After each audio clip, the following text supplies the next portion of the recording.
Olá, boa noite, irmãos. Todo mundo vivo aí, né?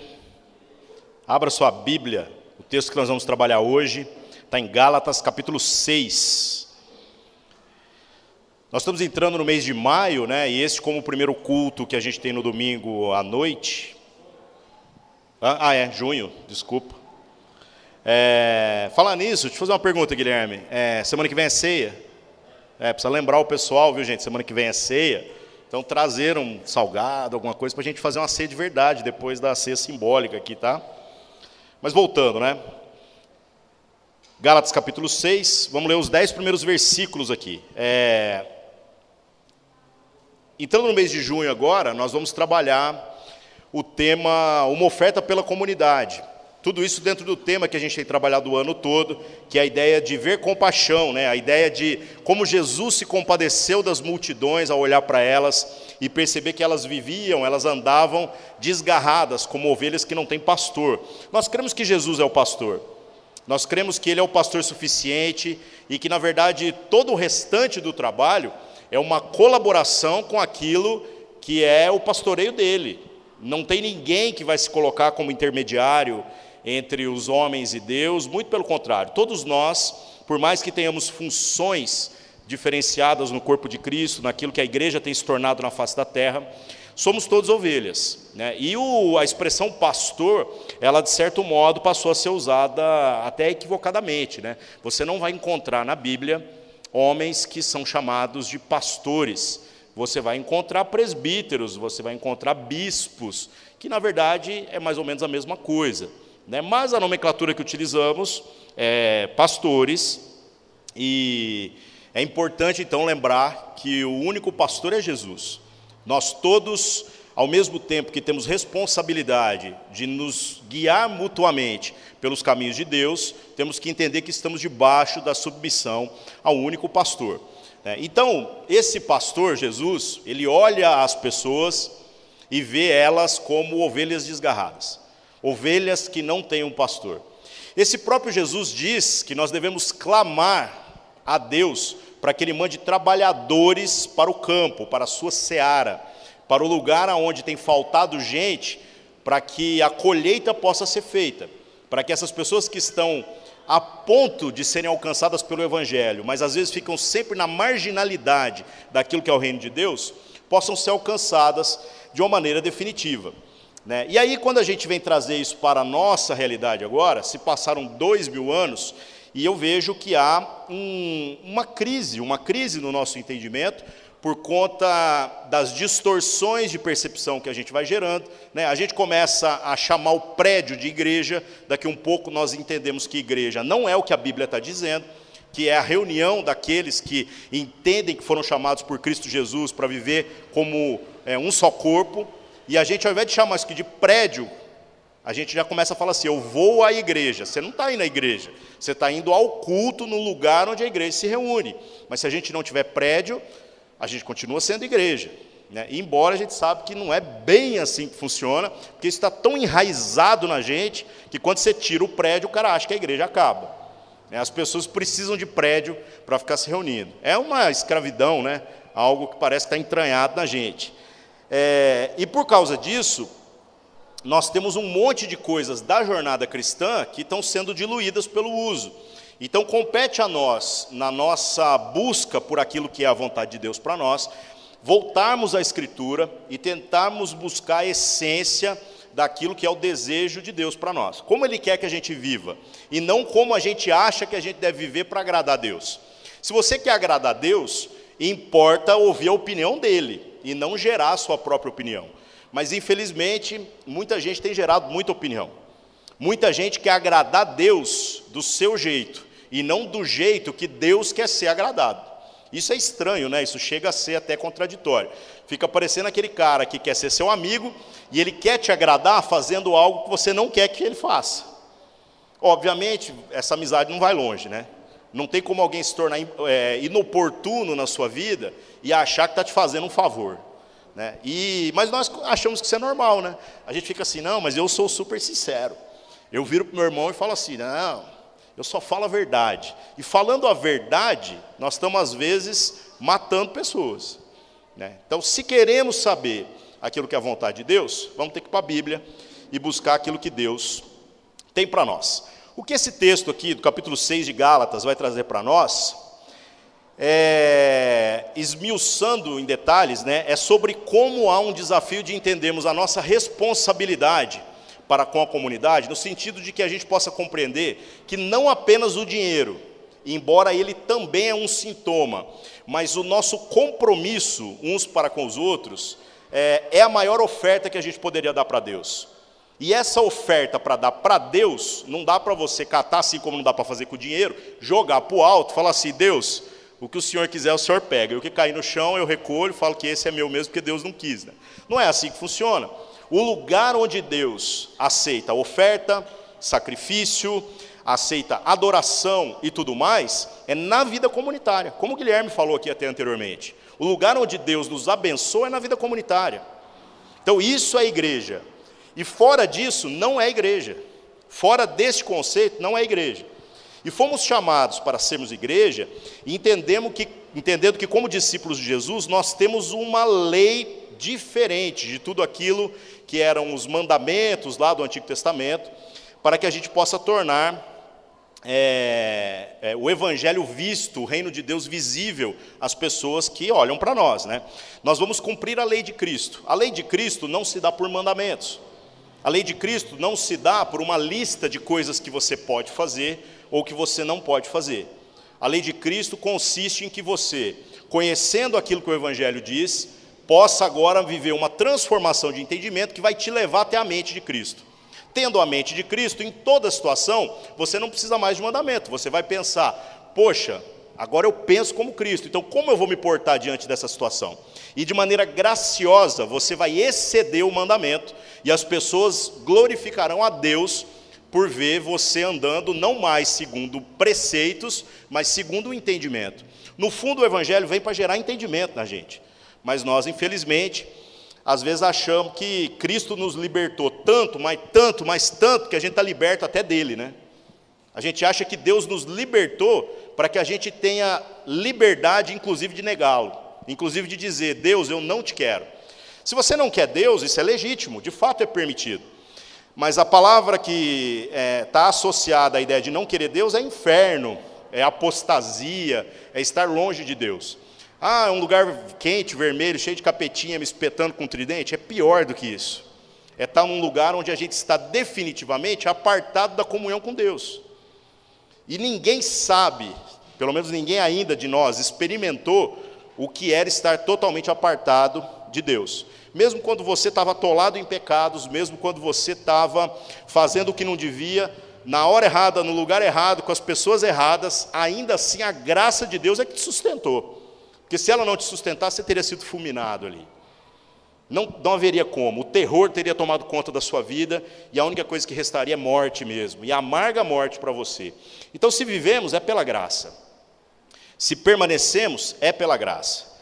O cumprimento da lei de Cristo vai se dar quando nós, então, entendemos a responsabilidade de nos servirmos mutuamente na comunhão da igreja.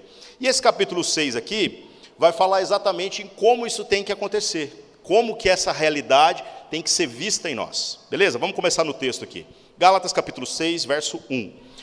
Irmãos, se algum homem chegar a ser surpreendido em alguma ofensa, vós que sois espirituais, encaminhai o tal com espírito de mansidão, olhando por ti mesmo, para que também não sejas tentado. Levai as cargas uns dos outros, e assim cumprireis a lei de Cristo. Vamos parar por aqui. Olha o que a Escritura traz para nós, né? Se alguém chegar, então, a ser surpreendido em alguma falta, ou seja, em uma ofensa a Deus, em algum pecado, em algum tropeço, a gente não precisa montar a fogueira da Inquisição, e muito menos um tribunal eclesiástico para condenar as pessoas. Esse não é o propósito da igreja, esse não é o propósito do Evangelho. O propósito do Evangelho é que a gente entenda que aqueles que estão dizendo que são espirituais têm um dever para com essa pessoa. E me intrigou muito essa ideia do vocês que são espirituais, me intrigou a ideia de tentar entender o que Paulo quis dizer nesse negócio aqui.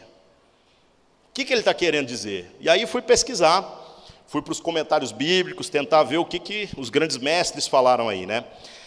E alguns apontamentos ficaram bem claros. O primeiro é de que essa tarefa de trabalhar na restauração da vida das pessoas que estão em falta é um dever de quem é espiritual. Não é um dever de quem não é espiritual. E hoje nós vivemos uma inversão disso daí, você já viu? Tem um tanto de gente que não anda com Jesus, não tem compromisso com Jesus, não tem compromisso com o Evangelho, não tem compromisso com a igreja, mas quer salvar o mundo. Ela diz assim, não, mas eu vou amar. Mas espera aí, quem vai salvar aquele que foi repreendido em algum pecado, não é aquele que ama somente. Até porque o nosso conceito de amor é um conceito de amor distorcido, é um amor segundo a nossa conveniência. Nós queremos amar as pessoas dentro dos parâmetros que são seguros para nós. Aqueles que foram chamados por Deus para ajudar os que foram surpreendidos em alguma falha, são aqueles que verdadeiramente são espirituais. E aí, olha que coisa louca, né? Ser espiritual significa possuir um notável grau de desenvolvimento do fruto do Espírito, que está descrito lá em Gálatas 5:22, um capítulo antes aqui. No meu está na mesma página ainda. Caridade, gozo, paz, longanimidade, benignidade, bondade, fé, mansidão, temperança. Contra essas coisas não há lei. Então esses são os verdadeiramente espirituais. Nós é que temos o compromisso. No mundo que a gente está vivendo, desse mundo que está se tornando cada vez mais politicamente correto, as pessoas se tornaram obcecadas em fazer coisas, achando que elas, pelo seu fazer, farão com que Deus seja glorificado, ou com que Deus se agrade delas. Até mesmo o conceito de salvação vem sendo diluído, a ponto de que quando você vai falar de salvação para alguém, você primeiro tem que perguntar o seguinte, nós estamos falando de salvar de quê? Porque as pessoas estão, todo mundo falando em salvação, só que as pessoas às vezes estão querendo se salvar de coisas que não são preocupantes, não são importantes, ou não são prioridade máxima, mesmo que sejam importantes. Ah, mas a gente não tem que amar as pessoas de qualquer jeito? Sim e não. Porque ser espiritual, para que todas essas características que eu falei aqui, que são fruto do Espírito, existam em nós, requer de nós que a gente tenha um compromisso muito maior do que apenas esse amor de conveniência. Precisamos dizer a verdade para elas. Precisamos não negociar as verdades do Evangelho. Então nós vamos ter que falar para elas que as suas práticas são abominação a Deus. Isso é um sintoma de que essas pessoas não têm parte com Ele. Nós vamos ter que avisar a elas que os seus pecados gerarão morte e que Deus não vai fazer absolutamente nada além daquilo que já foi feito na cruz por Jesus para impedir o juízo de Deus sobre ela. Nós vamos ter que informar também que a única possibilidade de haver uma verdadeira salvação na vida dela é se houver uma manifestação do amor de Deus a partir daquilo que a palavra de Deus revela para ela como caminho de salvação. Então não adianta a gente ir lá e aliviar o sofrimento existencial dela, físico dela, se a gente não trouxer a consciência de que não há possibilidade de salvação através de uma busca de justiça própria. Não dá para, do mesmo jeito que a gente acha que somos pessoas boas, eu convencer essa pessoa de que ela também é boa, e dali um pouco estamos salvos. Estamos salvos de quê? Quem se acha bom está distante da salvação de Deus. Não é assim que funciona. Inclusive, quando você vai aqui, no final do verso 1, ajudar aquele que está em pecado, o que o texto diz explicitamente é para você olhar por você mesmo. Porque às vezes, cheios de boas intenções para ajudar aquele que está vivendo em pecado, nós acabamos nos corrompendo também com o pecado. Nós nos tornamos cúmplices das pessoas. E dizemos que isso é sensibilidade, que isso é assim, mas eu quero sentir a dor dela. Eu espero que você também queira sentir a dor do inferno com ela, a dor da condenação, do estar apartado da presença de Deus para todo sempre. Mas Deus não quer isso para nenhum de nós. Então temos que assumir a responsabilidade de sermos verdadeiramente espirituais, desenvolver o fruto do Espírito em nós, todas essas características que fazem com que sejamos mais parecidos com Jesus, nos responsabilizarmos pelas pessoas e levarmos as cargas uns dos outros. Ou seja, vamos ser gente que intercede um pelo outro, que confronta, que aperta, mas que ajuda e que não permite que o outro fique pelo caminho. Se o seu fardo, então, está insuportável, nós estamos aqui para carregar juntos.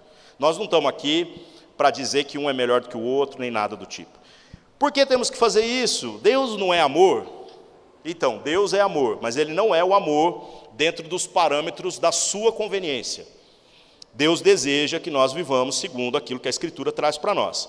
E mandar pessoas para o inferno bem agasalhadas e com a barriga cheia, não tem nada a ver com amor. Hoje nós estamos vivendo uma ditadura da cesta básica, vocês já perceberam isso daí? Tem um tanto de gente que está trocando o evangelho de Jesus por distribuir cesta básica. Irmãos, distribuir cesta básica é muito importante. É muito importante. Campanha do agasalho, igual nós estamos fazendo aqui, é muito importante. Mas tem uma coisa que, além de ser importante, também é urgente, que é pregar o evangelho para essas pessoas, para que ela não venha, ao se livrar do frio das noites que nós estamos vivendo aqui, ela venha passar um calor eterno no fogo do inferno. Então não adianta a gente distribuir cesta básica, a gente distribuir marmitex, se a gente não der para essas pessoas o que há de mais valioso a ser distribuído. Essas coisas que nós fazemos, elas vão acompanhar a nossa consciência de como que o Evangelho nos transformou e agora está aí para transformar a vida delas também. Mas não o contrário. Esse papo de, não, já que não dá para fazer nada, então vamos só alimentar as pessoas. Boa sorte. Porque nem todos os recursos da sua vida vão ser suficientes para acabar com a fome do mundo. Mas se a mudança de entendimento ocorrer no coração de todos nós, sabe o que vai acontecer? A gente vai se mover na direção daquele que precisa muito mais fácil, sem ter que ficar, às vezes, apertando, sufocando, implorando para que o recurso chegue, para que a gente possa destinar ele a quem está precisando. É como os meninos aqui falaram, hoje de manhã teve gente que trouxe agasalho e teve gente que passou aqui pelo culto para tomar café, olha a loucura, né? E pegou o agasalho. Isso é legal demais de ver, ué. Então, quem foi? Não sabemos. E é bom não saber.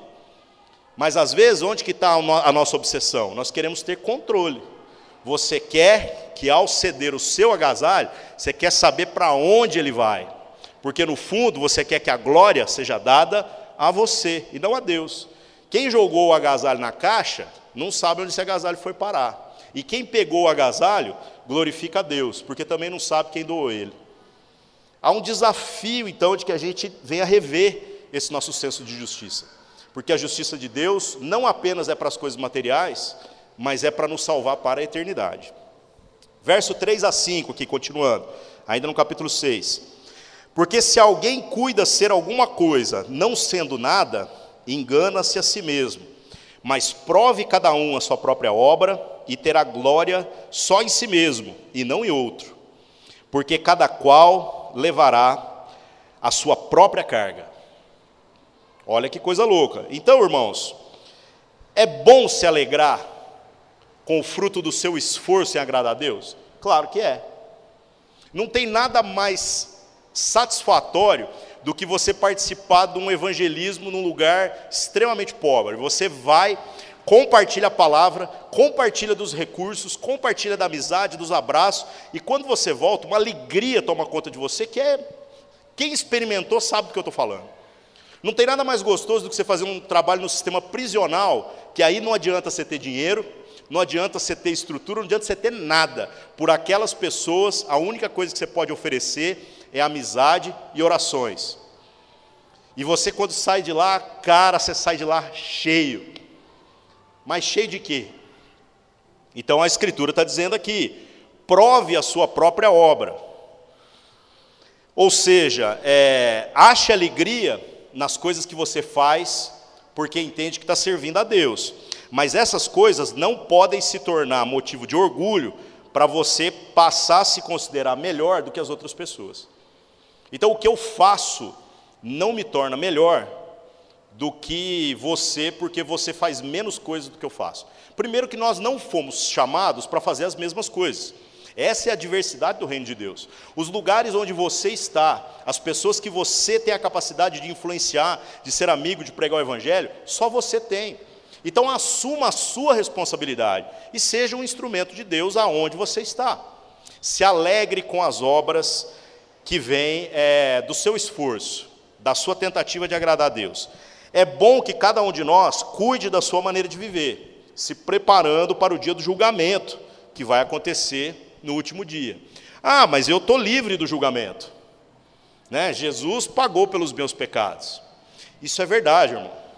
Mas para pensar um negócio. Você devia até a alma, literalmente, por causa do pecado. De repente Jesus aparece e paga a sua conta. Uma vez que ele pagou a sua conta por tudo que você fez no passado, no presente e no futuro, como que você vai viver daqui para frente?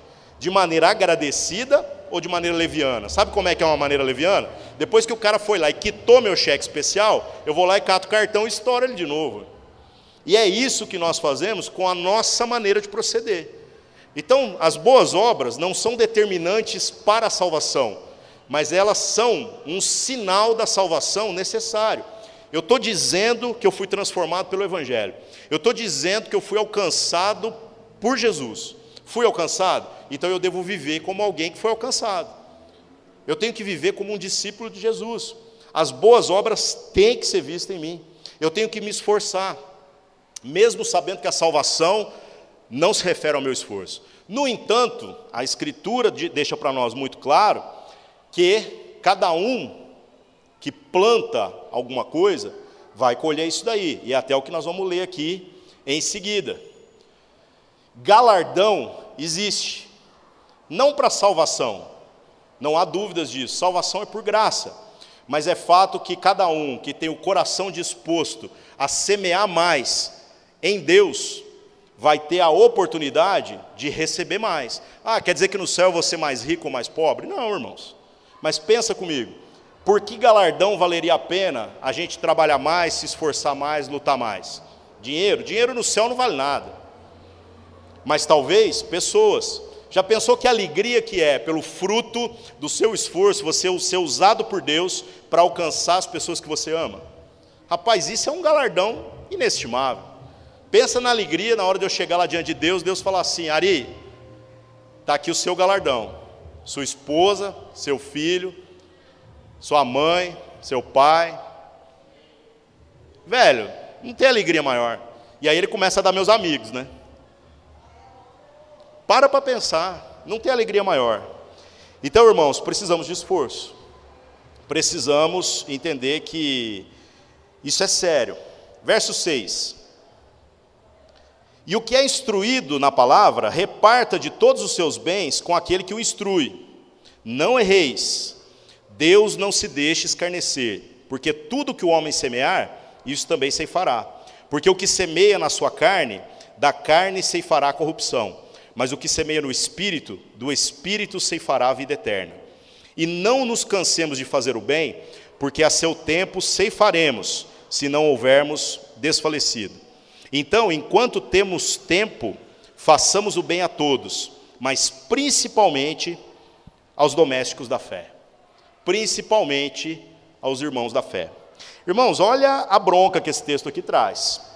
O verso 6 fala sobre uma realidade que a gente encontra na igreja desde o começo, né? Que é claramente percebida e que muita gente tem tentado diluir à medida que a gente vai caminhando, criando uns sofismas, tentando rever paradigmas para criar um novo paradigma da conveniência, né? Há um dever da igreja para com a manutenção do serviço. Isso aí é meio óbvio, né? Todo mundo sabe que tudo que nós temos aqui custa. Então você pode não ofertar nada, o que não tem problema nenhum. Porque na família, às vezes tem gente que paga as contas e tem gente que come. Por exemplo, você não vai na casa da sua mãe e fila um rango de vez em quando? Aí você pensa assim, o rango saiu de graça. Saiu de graça para você, mas alguém pagou a conta. E não tem problema nenhum, porque você está na casa da sua mãe, na casa do seu pai.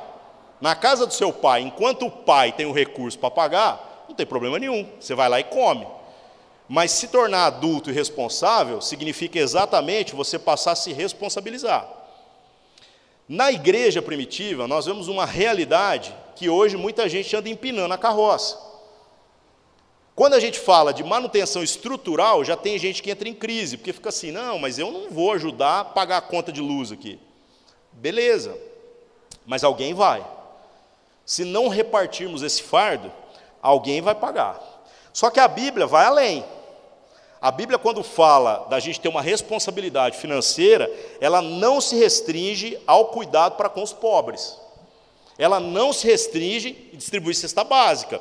Ela está dizendo aqui, no verso 6, que aquele que recebe a palavra deveria repartir os bens materiais com quem dá a palavra. Então, tira a equação estrutura da parada. Como que isso funciona na igreja do Novo Testamento aqui? Funciona de uma maneira extremamente simples.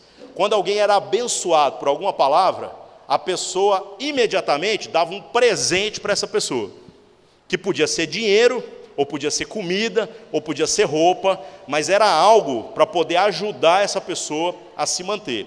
E isso é tão sério, mas tão sério, que você vai perceber que isso acontece em várias ocasiões do Novo Testamento. Exemplo claro, Lucas capítulo 10, versos 5 a 9. Não vou ler aqui, senão a gente vai estender, né? Jesus manda os seus discípulos irem pregar o evangelho de casa em casa, blá, blá, blá, blá, blá. E aí ele diz assim, não levem bolsa, não leve alforge, não leva cobertor, não leva cartão do banco, não leva nada. O que é para vocês procurarem? Um homem de paz. E quando vocês acharem o homem de paz, vocês entram na casa dele, e tudo que ele tiver lá, que ele botar para vocês para comer, vocês comem. Onde ele falar que é para vocês dormir, vocês dormem. E não fica pulando de casa em casa, não. É para vocês irem lá, usufruir dessa situação toda, e depois vocês saem no final. Agora, o que acontece? Se você se deparar, lá no capítulo de Lucas 10, fala, com um cara que se negar a repartir o que tem recebido de Deus, para com aquele que está pregando o evangelho, não era nem para pregar o evangelho para ele, era para virar as costas e ir embora. Vamos trazer isso para a nossa realidade, irmãos. Estamos muito distante disso. E graças a Deus, pela forma como nós vivemos como igreja, porque nós temos a oportunidade de fazer coisas, às vezes, muito maiores do que aquilo que a gente vê relatado nas cartas paulinas, por exemplo. Nós não estamos reivindicando que você venha aqui de repente e jogue dinheiro aos meus pés, até porque você nem deve fazer isso. Quem pedir esse tipo de coisa, geralmente está querendo te passar a perna, está te enganando. Mas nós temos uma responsabilidade como igreja de nos envolvermos e de nos preocuparmos com a situação uns dos outros, inclusive com aqueles que pregam a palavra. Por quê? Porque tem gente que hoje tem vivido debaixo do sofisma, que acha que pregar a palavra é esporte, que pregar a palavra é algo que a gente faz porque é a minha maldição. Deus me amaldiçoou para ser pastor, então eu estou aqui cumprindo a minha maldição, mas eu que me ferre, entendeu? Porque as minhas dores são problema meu. Não, irmão, não tem mais minhas dores ou suas dores, tem nossas. A igreja é um instrumento de Deus para que a gente possa se envolver. E esse envolvimento aqui, com certeza, está muito além do que aquilo que nós hoje em dia suportamos viver. Então pare para fazer as contas. Qual tem sido o seu compromisso para com a igreja? Eu não estou pedindo para você que a gente chegue nesse padrão bíblico do dia para a noite, até porque eu acho extremamente improvável.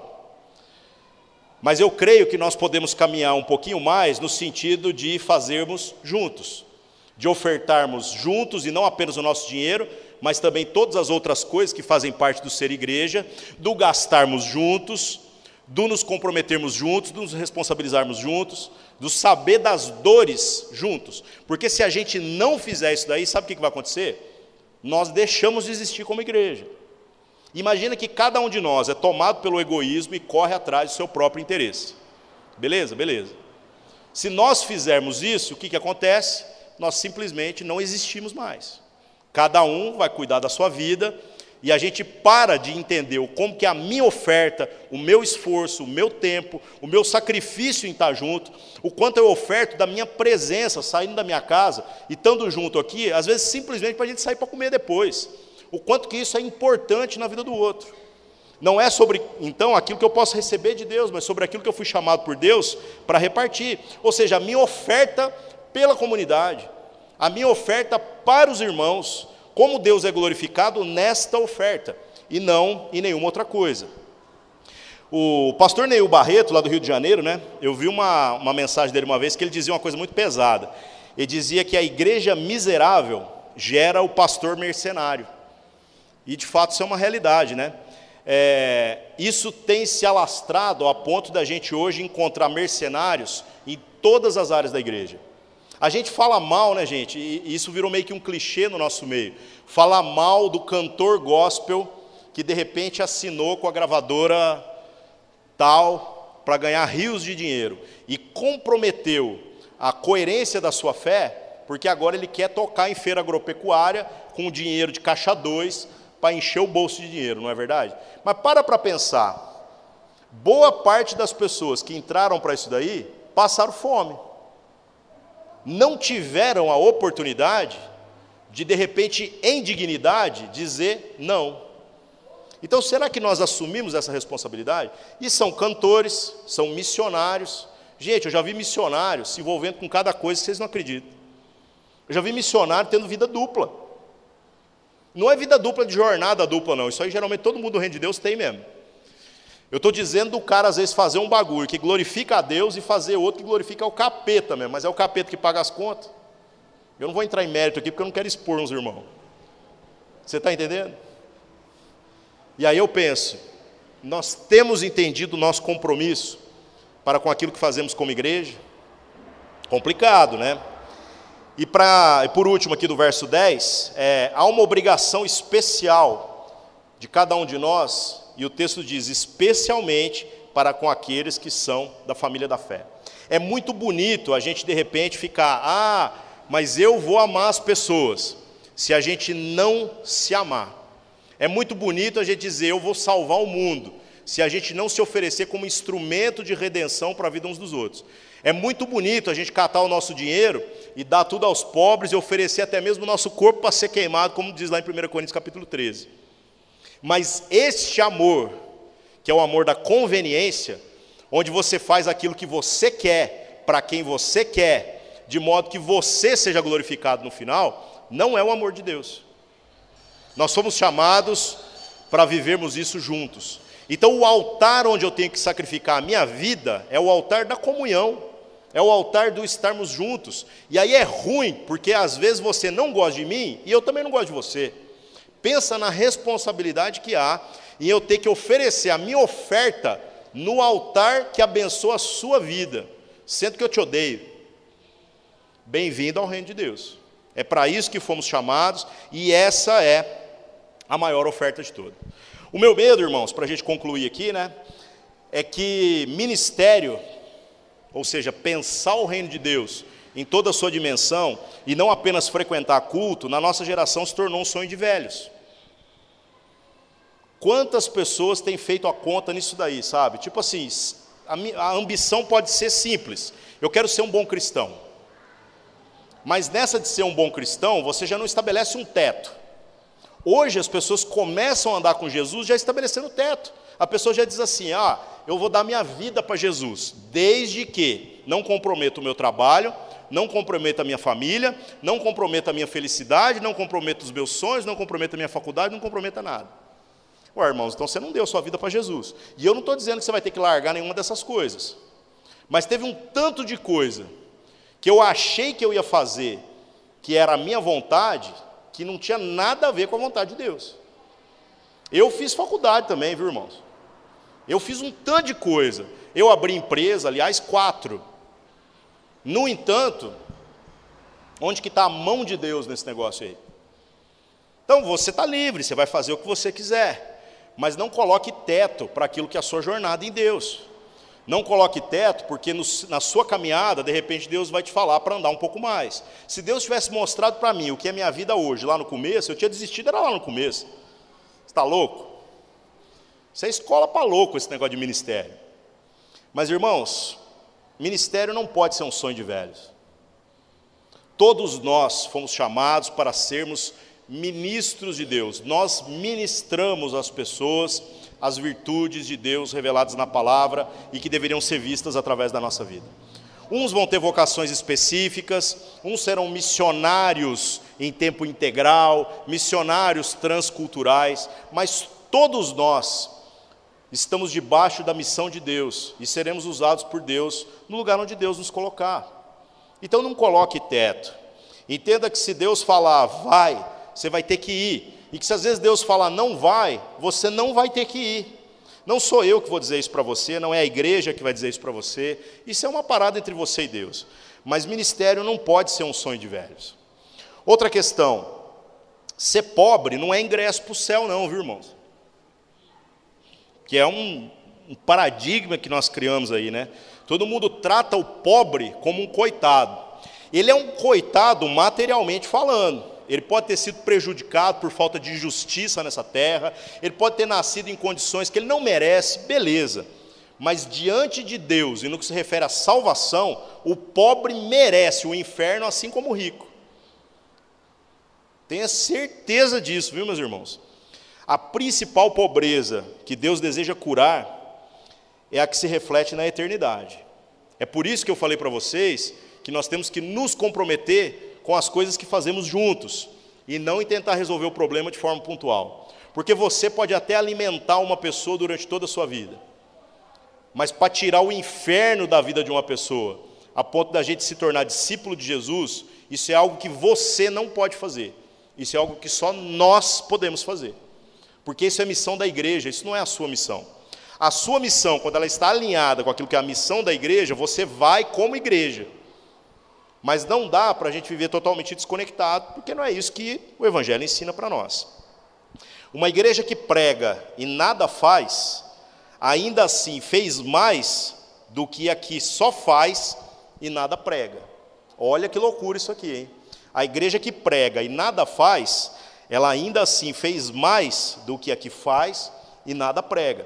O ministério da palavra é sobre denunciar o pecado, convocar homens e mulheres ao arrependimento e incentivá-los a viver de maneira piedosa. Uma igreja que faz tudo, mas não prega nada, ela apenas leva a gente para o inferno de barriga cheia, e cesta básica e agasalho não tem o mesmo valor na eternidade do que a pregação do Evangelho. Isso parece um mero detalhe, mas não é não, viu, irmãos? A nossa vida precisa estar comprometida com aquilo que a palavra está dizendo para nós. Não estamos vivendo para satisfazer o nosso ego, não estamos buscando uma justiça que nos é própria, estamos buscando uma justiça que é de Deus e que excede o nosso entendimento simplório.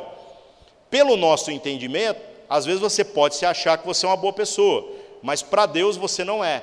Você só é salvo por causa do sacrifício de Jesus. Então, como que a gente pode se posicionar perante as pessoas dizendo que fulano, coitado do fulano? Não. Essa pessoa também é merecedora do inferno, e é por isso que eu vou lá com o agasalho, com a cesta básica, mas principalmente com o Evangelho. Porque senão o resto não resolve o problema na sua essência. Se a gente perder esse foco, irmãos, nós perdemos tudo. Nós nos tornamos a igreja que faz tudo, mas que não prega nada. O que nos salva é a palavra, e não o resto. E aí você diz, nossa, mas isso é muito duro, isso é muito pesado, né? João capítulo 8, verso 45, Jesus em um debate com os fariseus, acerca de uma série de questões, né? Ele diz o seguinte: porque eu vos digo a verdade, não me credes. Olha que palavras esquisitas de Jesus, né? Porque eu vos digo a verdade, não me credes. João capítulo 8, verso 45. Eu vi um pregador esses dias, chamado John MacArthur, falando sobre isso daí. E ele estende esse conceito a uma ideia muito legal. Ele diz assim, basicamente o que Jesus está dizendo, quando ele fala para o fariseu assim, vocês não acreditam em mim porque eu estou dizendo a verdade, o que ele está dizendo é, se eu mentisse para vocês, vocês acreditariam. Olha a bronca do negócio. Se eu mentisse para vocês, vocês acreditariam. Se a gente quiser encher a igreja, é só a gente começar a mentir. Se a gente quiser fazer um ministério que arrecada rios de dinheiro, é só a gente começar a mentir. Falar um tanto de coisa que Deus não falou. Ou falar um tanto de coisa contrário àquilo que Deus falou. Mas esse não é o caminho do Evangelho. Minta para as pessoas e enche a igreja. Mas, quando as pessoas que estavam debaixo da mentira começarem a ouvir a verdade, ou elas serão transformadas pela verdade, ou elas vão embora, ou elas vão tentar matar o pregador. Então, irmãos, como nós temos vivido no nosso dia a dia? O nosso compromisso é com a verdade, ou o nosso compromisso é com tentar agradar as pessoas de todas as formas? Com envolvimento emocional, tentando às vezes até mesmo fazer sacrifícios materiais para suprir as necessidades mais emergenciais delas. Mas vou dizer um negócio, se você fizer isso tudo, se você der o seu corpo para ser queimado, mas você não amar essas pessoas do mesmo jeito que Jesus amou, e o jeito que Jesus amou não é apenas se sacrificando, mas é principalmente dizendo a verdade a respeito da vontade de Deus. Se você não fizer isso daí, então não há verdade do Evangelho em você. Então, meus irmãos, nós estamos brincando de casinha, nós estamos fazendo um negócio que tem uma aparência de religiosidade, mas que não é igreja, não é reino de Deus, não tem nada a ver com aquilo que é a vontade de Deus para nós. Que a gente possa nessa noite avaliar aí a nossa vida, à luz de tudo isso que a gente pensou aqui. Nós temos buscado sermos verdadeiramente espirituais? Nós estamos buscando esses frutos na nossa vida, nós estamos levando os fardos uns dos outros, nós estamos provando as nossas obras para ver se elas passam na porta estreita. Nós estamos repartindo os nossos bens para que haja sustento na vida de missionários, de pastores e de outros que têm se dedicado em tempo exclusivo ao ministério. Nós temos plantado coisas espirituais, plantado palavras, plantado afetos, plantado o se importar para que a gente possa semear essas coisas, ou nós estamos plantando só maledicência, só preguiça, só dureza de coração achando que nós vamos colher alguma coisa? Nós estamos vivendo sem nos cansarmos de fazer o bem? Ou nós estamos aí capengando, sofrendo e achando que Deus tem compromisso com aquilo que são as nossas angústias e aquilo que nós achamos que são as nossas necessidades? Como já falamos aqui diversas vezes, viu? Se Deus quisesse resolver a sua angústia existencial e o seu problema material, quando você reconhecesse Cristo como seu Senhor e Salvador, Ele te matava e te levava para o céu. Mas se Ele não fez isso, é porque há algo mais. Não é sobre você, é sobre nós. Então, irmãos, fomos chamados para que a nossa vida seja uma oferta para a comunidade. Isso vai envolver o dinheiro, isso vai envolver o nosso tempo, isso vai envolver o nosso coração. Ser discípulo de Jesus é ter compromisso com a vida comunitária. Não ter compromisso com a vida comunitária faz de você ter uma vida marginal àquilo que é o movimento de Deus na terra. E nós não vamos fazer separação entre quem é joio e quem é trigo. No final, essa separação vai acontecer de um jeito ou de outro. O fruto vai falar. Nós vamos viver todo mundo junto. Se você quiser andar com a gente e falar, eu vou ser joio mesmo, seja bem-vindo. Vai comer da ceia, vai usufruir dos recursos. Se estiver passando um aperto, conte com a nossa cesta básica. Eu só não entendo por que alguém iria querer desejar viver uma vida marginal ao Evangelho. Eu só não entendo por que alguém iria querer fingir que é discípulo de Jesus, mas não iria se comprometer profundamente com as verdades que a Escritura traz para nós. Vamos orar e que Deus fale com você a respeito da natureza do seu compromisso. Amém? Senhor nosso Deus, nós nos colocando na Tua presença nessa noite, pedimos que o Teu Espírito sonde o nosso coração. Sonde-nos, Senhor Deus, a respeito da natureza e da profundidade do nosso compromisso para com a comunidade do Senhor.